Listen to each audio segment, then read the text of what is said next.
여러분 안녕하십니까?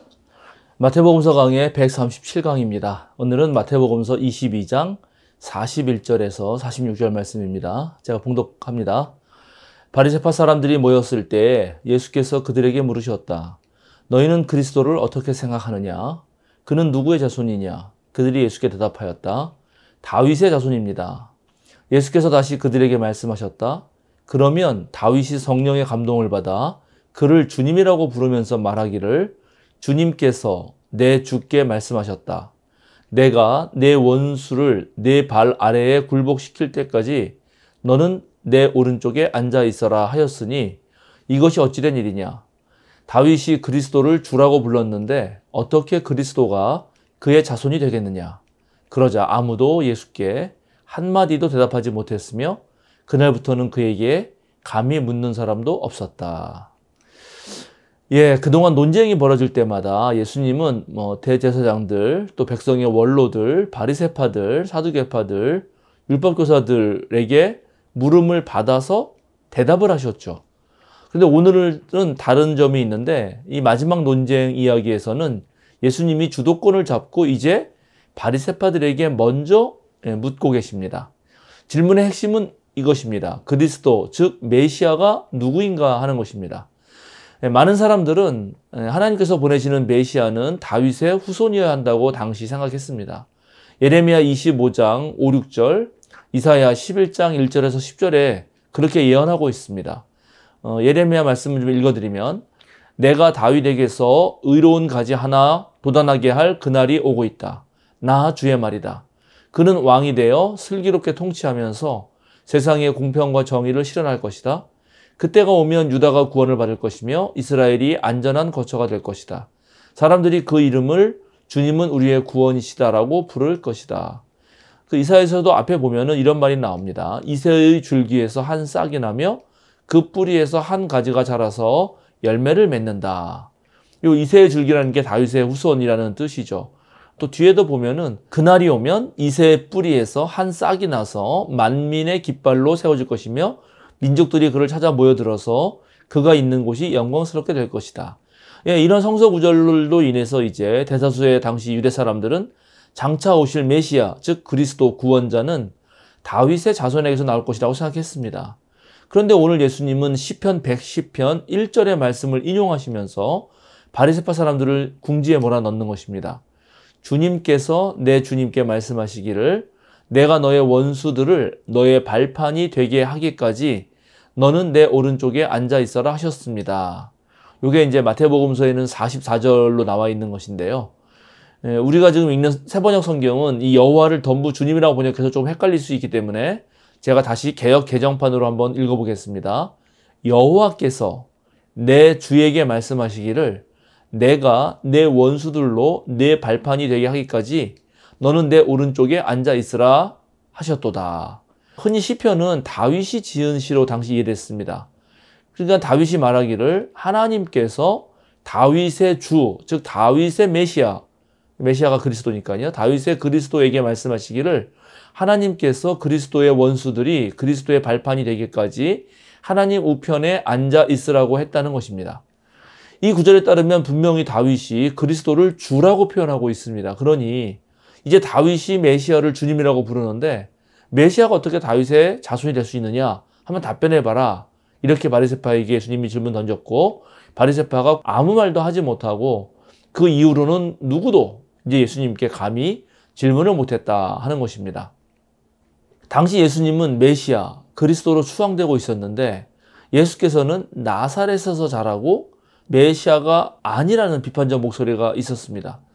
왜냐하면 요한복음에 보면 빌립이 나다나엘을 만나서 모세가 율법책에 기록했고 예언자들이 기록한 그분을 우리가 만났다 이렇게 얘기를 하면서 그분이 나사렛 출신의 요셉의 아들 예수다 이렇게 말했더니 나다나엘이 대뜸 나사렛에서 무슨 선한 것이 나올 수 있겠소? 라고 대꾸합니다.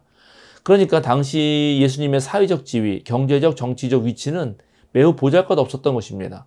나사렛은 구약 성경에 단 한 번도 등장하지 않는 그런 시골 마을이었던 것이죠. 물론 마태복음에는 예수님의 족보를 적어서 다윗의 후손임을 밝히고 또 베들레헴에서 태어나신 것으로 보도하고 있습니다만 예수님의 적대자들은 예수를 다윗의 후손으로도 인정하지 않았고 그래서 그리스도도 또 메시아로도 여기지 않은 것입니다. 이런 사람들에게 예수님은 곧바로 진정한 그리스도가 다윗의 후손이 될 수 있는가? 이렇게 물어보신 거죠. 즉 메시아나 그리스도는 혈통이 중요한 것이 아니다라고 그렇게 밝히신 겁니다.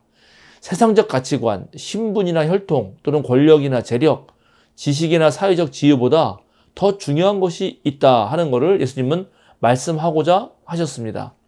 온 유대 백성이 존경하는 다윗조차도 나의 주님이라고 부를 만한 분이 진짜 그리스도다 하는 것입니다. 우리나라는 이미 지금 초고령 사회죠. 그래서 일본처럼 많은 이제 우리 어르신들이 한국에 살고 있죠. 근데 이제 노인들이라고 해서 다 같은 노인이 아님을 알게 됩니다.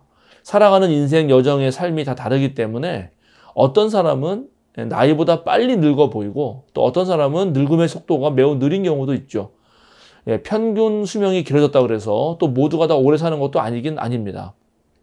그래서 오늘날 우리는 나이를 몇 가지로 구분하는데요. 세월의 흐름에 따라 연수를 세어가는 생물학적 나이가 있겠죠. 즉 달력 나이가 있습니다. 또 육체적 건강 상태와 근력이라든가 유연성을 측정해서 정하는 육체적 나이라는 게 있습니다. 늙었다 하더라도 꿈과 열정을 지니고 더 높은 경지에 다다르게 하는 어떤 정신적 나이도 있고요. 또 사회적 생명으로서 지위와 역할을 유지할 때 얻는 사회적 나이도 있습니다. 미국의 최고 명의로 노벨상 수상한 뉴욕 주립대학의 마이클 로이젠이라고 하는 교수가 있는데 그분은 건강 나이라는 개념을 만들었습니다. 생물학적 나이나 육체적 나이만으로는 건강 나이가 될 수 없다 하면서 정신적 나이와 사회적 나이가 함께 따라주어야 한다라고 그렇게 말을 합니다. 일본에서는 신노인, 논의를 한 학자가 있습니다. 새로운 노인이라는 거죠. 시노하라 시게아키 박사인데 그분은 100세를 넘게 사셨는데 나이가 들어서도 생물학적 나이를 넘어서 얼마든지 건강하게 창조적으로 살 수 있다라고 그런 그분은 말합니다. 외모는 보잘것없지만 그들의 삶 속에는 에너지가 넘쳐나는 노인들이 많이 있다는 것입니다. 이게 신노인, 새로운 노인이라는 거죠. 횟수나 나이에 상관없이 몸을 잘 관리하고 건강을 지키면 정말 몇 배는 단단한 삶으로 이어질 수 있다는 것입니다. 일반적으로 사람은 어느 날 태어나서 생물학적 시간에 맞춰 성장하다가 노년기, 80, 90, 100세가 되면 사망하게 됩니다. 노화는 생물학적 메커니즘으로 세월 흐름에 따라서 신체적 능력이 퇴화되고 인지과정 감퇴하고 그래서 사회적 상호작용이 줄어드는 과정이라고 말할 수 있겠죠. 이런 과정에서 신체적인 건강, 높은 지각, 인지적 기능, 심리적 안정이나 만족감, 또는 일상에서 창조적 활동, 적극적인 사회 참여를 통해서 내가 노화하는 그런 정말 나이가 들어가는 과정을 잘 관리하고 유지한다면 실제 100세가 돼도 사회적 나이를 증가시킬 수 있고 행복한 삶을 살 수 있는데 근데 그런 삶은 저절로 오는 건 아니고 사실은 자신이 만들어가는 것입니다. 저는 여기에 영적 나이라는 걸 하나 더 말하고 싶습니다. 영적 나이란 뭐냐? 그거는 세상적 가치관과 관점을 넘어서 하나님과의 관계 속에서 새로운 비전을 획득하고 훨씬 더 넉넉하고 큰 품을 갖게 하는 나이를 말합니다. 영적으로 성숙한 사람은 생물학적 나이와 상관없이 매우 깊이 있는 사람이 되죠.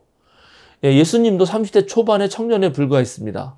그러나 예수님은 자신의 깊은 영적 나이를 통해서 당시의 대제사장들, 원로들, 바리새파들, 사두개파들, 율법 교사보다도 훨씬 더 깊이 있는 하나님 체험을 했고 그 관점에서 세상을 바라볼 수 있었죠. 그래서 모세 율법을 뛰어넘어서 새로운 하나님의 계명으로 그 율법을 근원으로부터 완성시켰고 또 성서를 새롭게 해석하고 또 그렇게 해석한 대로 삶에서 본보기를 보여주셔서 당시 사람들에게 하나님 나라가 어떤지 그 하나님 나라의 차원을 보여주었던 것입니다. 이런 차원을 요한복음 예수님은 이렇게 표현했죠. 내가 진정으로 너희에게 말한다. 아브라함이 태어나기 전부터 내가 있다. 참 어려운 말이죠. 근데 이런 말을 이해하지 못한 유대인들이 당시 예수님을 돌로 치려 했습니다. 근데 바로 예수님이 이런 경지에 있는 거죠. 아브라함이 태어나기 전부터 내가 있다. 바울 사도께서 고린도 교인들에게 쓰는 편지에서 자신이 어릴 때는 말하는 것이나 깨닫는 것이나 생각하는 것이 어린아이와 같다가 어른이 되어서는 어린아이를 버렸다 이렇게 말씀하셨듯이 우리 또한 영적으로 성숙하게 되면 어린아이와 같은 얕은 믿음, 미숙한 믿음은 버릴 수 있어야 하는 것입니다. 건강한 삶이 저절로 되는 것이 아니듯 성숙한 믿음도 그냥 하늘에서 뚝 떨어지는 게 아닙니다. 부단히 노력하고 또 애써야 합니다.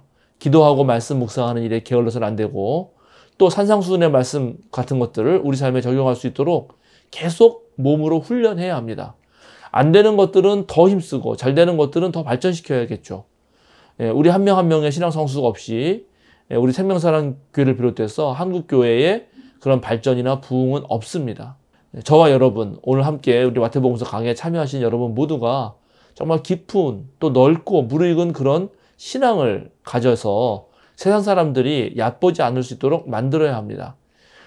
우리 생명사랑교회 교인들은 특히 우리 교회가 5만 개가 넘는 한국 교회들과는 좀 다른 교회가 돼야 된다. 다 비슷하고 거기다 그런 교회가 되어서는 안 된다고 생각합니다. 특별히 믿는 사람과 믿지 않는 사람 모두에게 존경받는 그런 신앙인이 되고 그런 교회가 되어야 할 거라고 생각합니다. 그렇게 할 때만이 우리 교회가 이 사회적 신뢰도도 쌓아갈 수 있는 것이고 진정으로 예수 그리스도의 어떤 삶의 모습을 보여주는 교회가 될 수 있을 것입니다. 마태복음서 강의 오늘 여기서 마치려고 합니다. 여러분도 이 마태복음서 강의를 통해서 아주 성숙한 그런 영적 나이를 가지시면 좋겠습니다. 여러분 감사합니다. 많은 분들에게 우리 생명사랑교회 유튜브 또 생명사랑교회의 이런 신앙 영상들을 많이 소개해 주시면 감사하겠습니다. 여러분 고맙습니다.